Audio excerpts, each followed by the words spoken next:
G.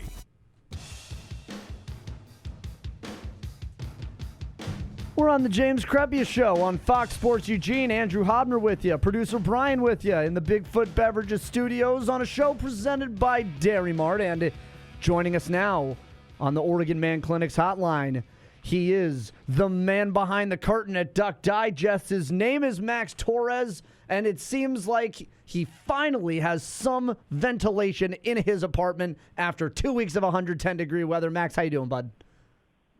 I'm great, Andrew. Glad to be back out here talking with you about the Ducks. And, yes, it has cooled down a little bit, so we're thriving now. Surviving and thriving, baby. I love it. You wrote a story this morning about Isaiah Sategna, the wide receiver, the four-star who committed to Oregon in the last week. And I loved the hook on the take of the tweet, which is a deep dive into why Isaiah Sategna is the receiver Oregon needs and has needed for years. You can find the story on SI.com on Duck Digest. Give me the synopsis, though. Why is he the receiver that Oregon has needed for years?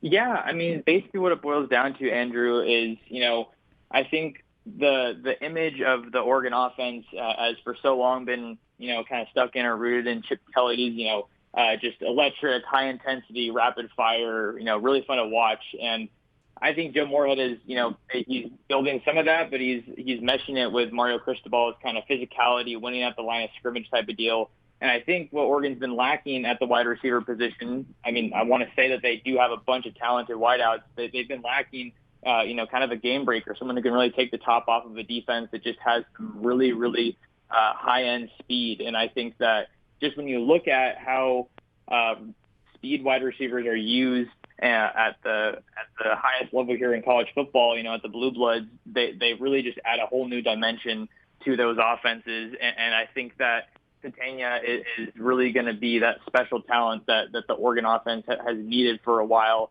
And, maybe even a guy that could compete for early playing time.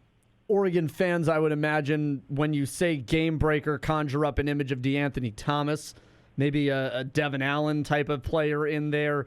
Is that kind of the mold that we're thinking with a guy like Sategna and who he can be?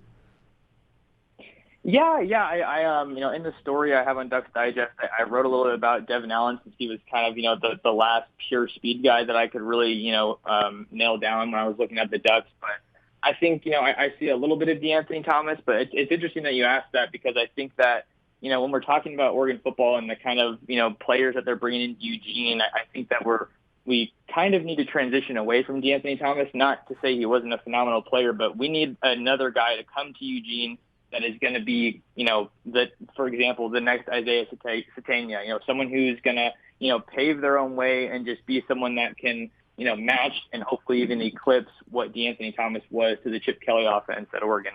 It sounds like what Alabama does with their receivers, right? There's the next Julio Jones, and then all of a sudden 2 years later, there's the next Calvin Ridley, and 2 years after that, there's the next Amari Cooper, and then after that, the next Jalen Waddle. And, it just seems like those names kind of replace, and it seems like that's what we are needing here at Oregon. But the recruiting generally, aside from that wide receiver group that Brian McClendon has really taken up since he took the job over in that specific room, as a team, their recruiting is bumped up significantly. We've talked a lot about Kelvin Banks, the five-star tackle. They did miss out on JT Tuimoloau for the class of 2021, but even still, Oregon is they trend up. And they have been trending up for quite some time. I am curious, though, if, in your opinion, where do you trend up to from here? Because you're talking for where they're at in a realm of LSU, of A&M, of Notre Dame's, but there is one more tier there, I think, of Ohio State and Alabama. Do you think that's the next logical place? It might not be this year or next year, but there is a logical place if it continues on this trend and pace that is where Oregon could end up from a recruiting standpoint at some point. Yeah. I think, when you're looking at kind of what's next or what stratosphere that Oregon is shooting for, I think you definitely want to start at, just making sure you lock down the top class in the Pac-12. USC has definitely been getting their act together. Clay Helton getting some big names, Damani Jackson, Michael Williams, to name a few, that headline that Trojans class. So certainly want to lock down the top spot in the Pac-12, and kind of just put your staple on the West Coast. All the top West Coast talent should be coming to Eugene, Oregon. But really, I think when you're looking at what's next, you got to be a solidified top 5 class year after year. Those classes, like the Ohio States and the Alabamas, those teams that you see in the college football playoff year after year. Well, a huge part of it is because they're consistently landing top 5 classes. They don't have an off year. They don't, miss a couple here and there. They're constantly reloading. The best programs in the country reload. They don't rebuild. Talking with Max Torres of Duck Digest. Who do we need to be looking at now going forward? With Kelvin Banks, Isaiah Sategna already committed, what is the next group of guys that we all should be eyeing as potential prospects and targets in this class of 22 for Oregon? Yeah, I think, the biggest name, I think we talked about him the last time that we spoke, Andrew, was wide receiver Tetairoa McMillan out of Servite in Anaheim.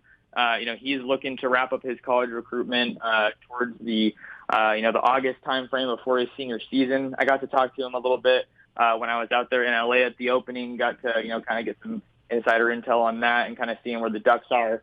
So I'm going to try to get a story out on that pretty soon. But I think he's a nice big name to watch for the Ducks at wide receiver.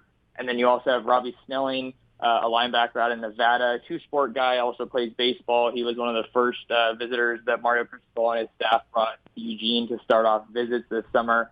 And then another name, this is really fresh, is Dave Iuli. I hope I'm saying that right. He's a Puyallup offensive lineman, one of the best offensive linemen on the West Coast. He actually just dropped his top 5 here on Monday afternoon, and he announced a commitment. Will be coming on July 17th. So, schools that we have involved there, of course, the Ducks, Washington, his native state, SC, USC, Oklahoma, and Cal. So that's another big West Coast recruiting battle brewing, but those are kind of some of the names that I'd say Ducks fans should keep an eye on here in the more near future. You mentioned that you had gone out to the opening in the Elite 11.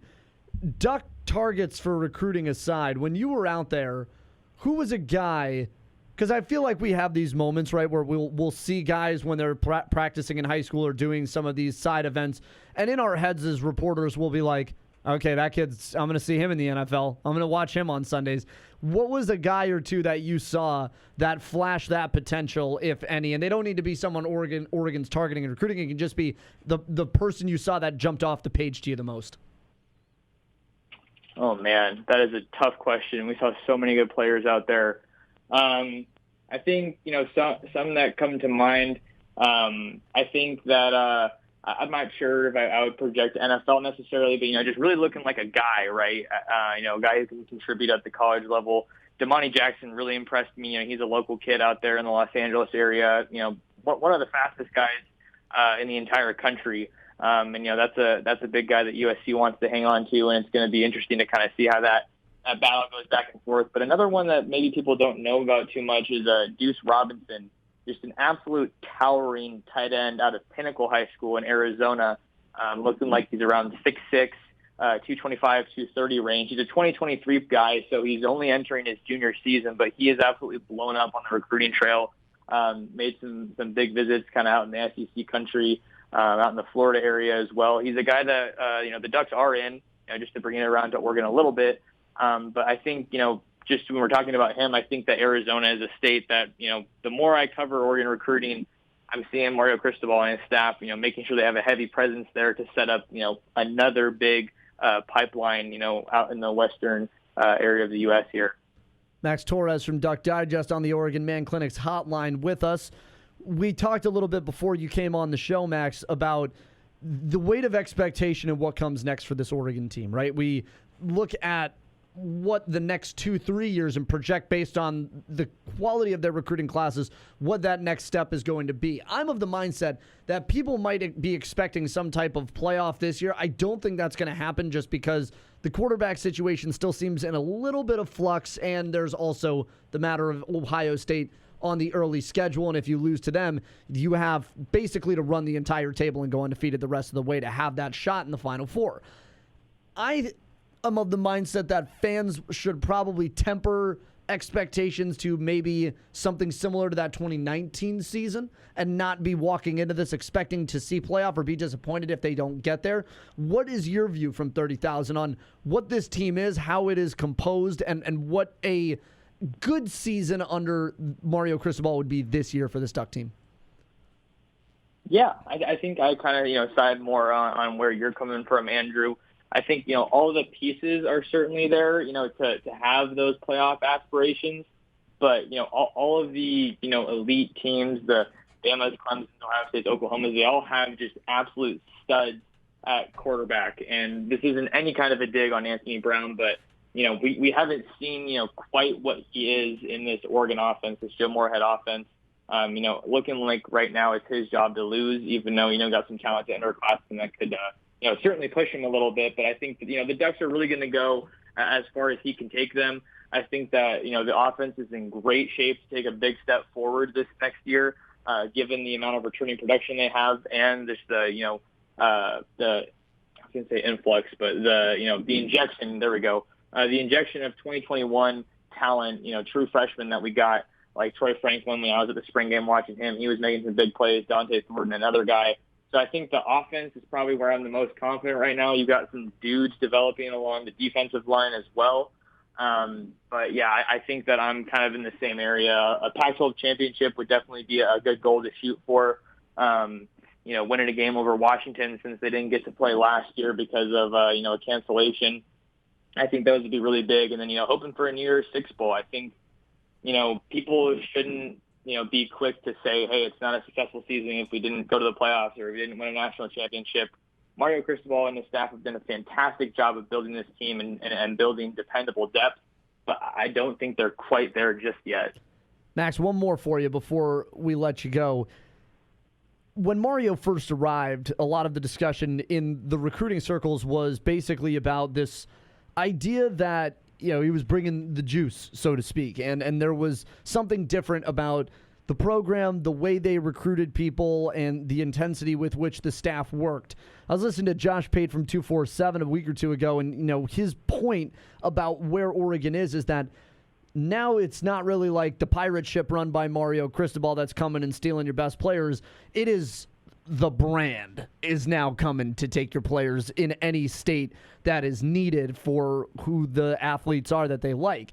Is there anything that you've seen in talking to recruits different about this year or years to come now that the Cristobal program is entrenched and there's success there, as opposed to maybe what we had heard in earlier years when they were still trying to build up that program and that team and that way of doing things? Is there anything different now about them? Yeah, I'm fortunate enough to talk to a lot of these, recruits and commits, and I think, the juice is certainly there that you mentioned, around the Mario Cristobal machine, I guess if you want to call it right now. I mean, I think that when we're looking at kind of what's maybe different now versus when he arrived, is he definitely has his legs under him as a head coach, and, players know kind of what they're bought into, that culture is as strong as it's ever been, and it's probably only going to get stronger. And I think that what they also have, providing them some wind in their sails, if you want to talk about a pirate ship again, is they have the NFL development. The NFL development is there. You had Justin Herbert go as a first rounder. You have Penei Sewell go as a first rounder. He also won the Outland Trophy and the Morris Trophy, for top linemen in the Pac-12. And then you also had Javon Holland on the defensive side go, first safety off the board. So they're able to sell more of the vision, saying, hey, you come here to Eugene, you're going to get taken care of.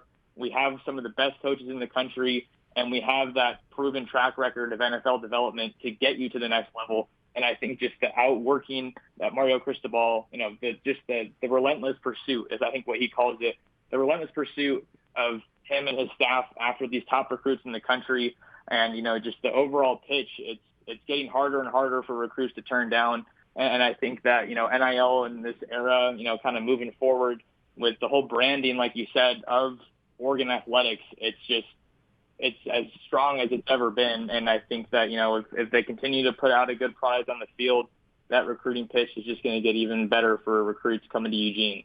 His name is Max Torres. He writes for Duck Digest. Max, where can we find you on the social, and where can we find you on your website?